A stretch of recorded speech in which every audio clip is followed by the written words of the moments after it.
السلام عليكم ورحمة الله تعالى وبركاته. اللهم صل وسلم وبارك على سيدنا محمد. خواتي الغاليات، كي دايرات؟ لاباس عليكم؟ مرحبا بكم معايا فيديو جديد، وكنرحب بكل متتبعات ومتتبعين قناة فضاء وردة. كل الاخوات اللي يلاه التحقوا بالقناة مرحبا بكم. انا وردة. اليوم ان شاء الله غادي نقترح عليكم هاد الدونوت اللي كيجيو رائعين، وصفه سهله واقتصاديه، كيجيو هشاش رطبين بحال القطن، وفقط بيضه وحده وبدون زبده. اللي داقهم عندي كيطلب المقادير كما كتشوفوا معايا، يعني هشاش ورطبين. غادي ندوزو المقادير وطريقه التحضير.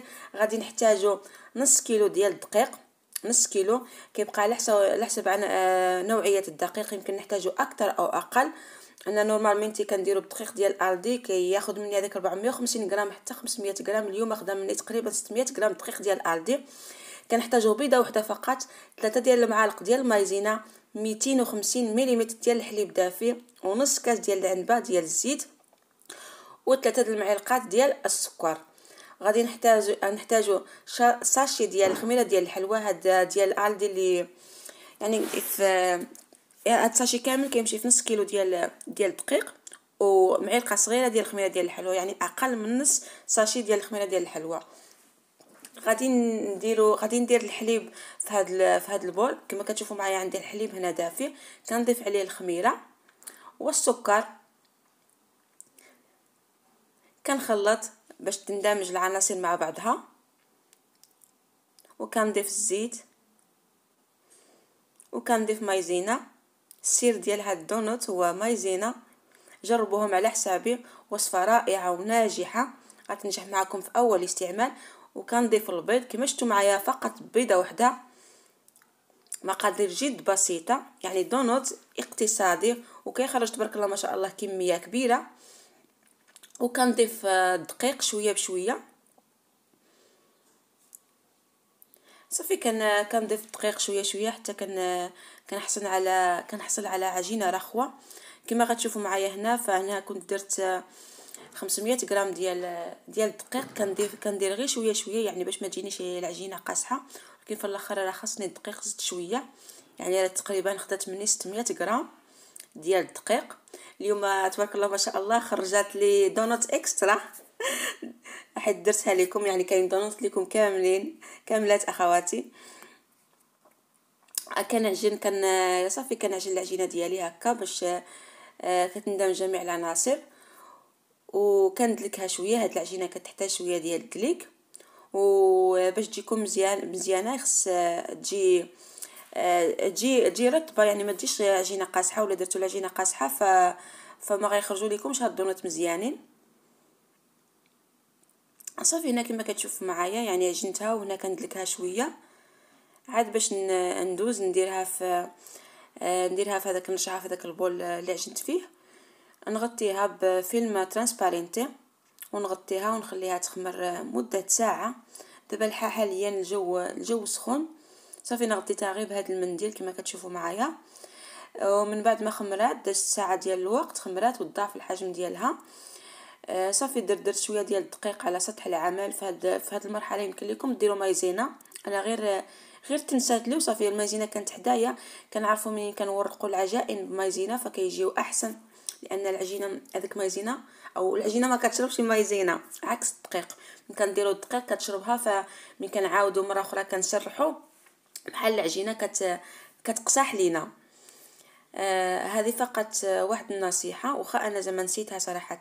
المهم من بعد ما كنكور كندير كويرات هكا، كنحاول انني كنحيد الهواء من العجينه، كنسرحها، كنقطعها بالقطعه بهذا الشكل اللي كتشوفوا معايا. خص ما تجيش رقيقه، ما تجيش غليظه. غادي نوري لكم في مقطع اخر ان شاء الله السمك بالضبط.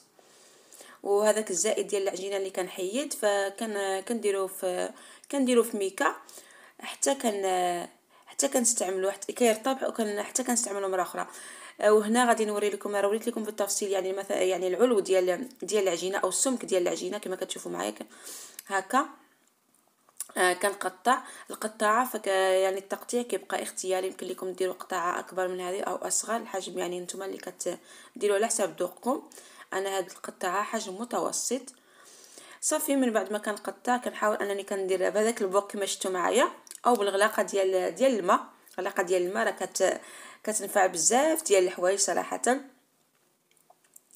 وحتى هذوك الدواور الصغار ف كنستعملهم. انا كنوري لكم يعني بالقطعه ديال الماء كما كتشوفوا معايا، فنفس الحجم ديال هذاك البوق بحال كنستمر كنقطع وكنستف كندير الدونوت ديالي في الفران. وكما قلت لكم هذاك الدواور الصغار حتى هما كنطيبهم. انا ما صورتهم لكمش ولكن اولادي كيعجبوهم يعني في الاخر كندردر عليهم شويه السكر كلاص كيجيو غزالين. وانا وريت لكم العجينه اللي بقات زعما كنديرها في الميكا باش هكا كتطلق عاد باش كنقرصها كنستمر كنقطع بهذه الطريقه كما كتشوفوا معايا في الفيديو. وانا من بعد ما ساليت الدونوت ديالي قطعتهم درتهم في الفران خليتهم يخمروا مده ساعه اخرى، يعني كيخمروا الاول والثاني. ومن بعد ما خمروا هذا هو الشكل ديالهم كما كتشوفوا معايا، على باينين خمروا وضاعف الحجم ديالهم. وهذا هما الدويرات الصغار اللي درت. تبارك الله ما شاء الله الكميه خرجت لي 3 ديال لاطات. وكنسخن الفران ديالي على درجه حراره 180 درجه كيطيبوا الاول من تحت عاد باش كيطيبوا من الفوق.